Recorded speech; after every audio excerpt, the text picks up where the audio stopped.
For more about the dispute between China and Tibet, we are joined tonight by Orville Schell. He's the director of the Center on U.S. China Relations at the Asia Society here in New York. Thank you very much for being with us.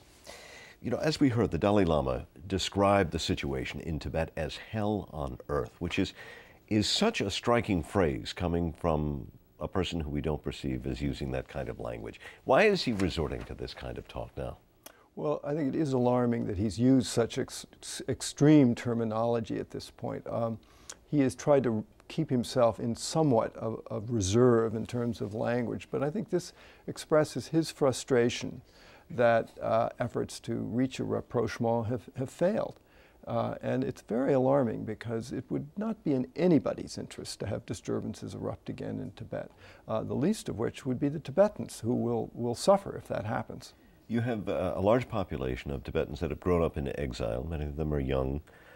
They don't know any other way, but it seems that they are now wanting to resort to something perhaps more violent.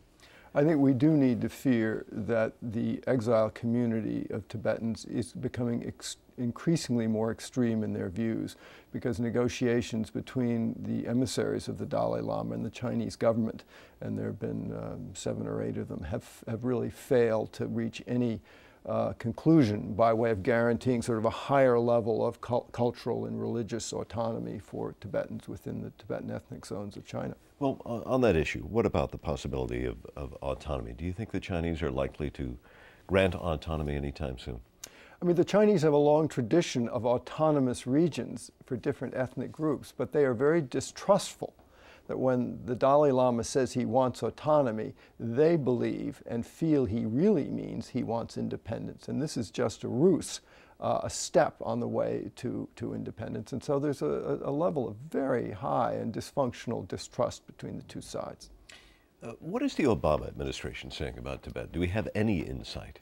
The real tragedy of the Tibetan situation is that it could come crashing into this moment when the U.S. and China, after Secretary of State Clinton's trip to Beijing, when collaboration was the watchword of the hour, that this issue of Tibet, if there are demonstrations or riots or suppression, could spoil this moment when the U.S. really needs to get together with China on questions of the unraveling of the world economy, climate change, trade, and other critical issues where we are joined at the hip. The U.S. would be forced to take sides. The U.S. will be forced to say something, and this will antagonize the Chinese, and this could make it very difficult for us to start this new leaf of collaboration, which I think we all agree is essential if we're going to solve some of the problems which now confront us, daunting problems. Orville Schell, thank you very much for speaking with us today. Pleasure.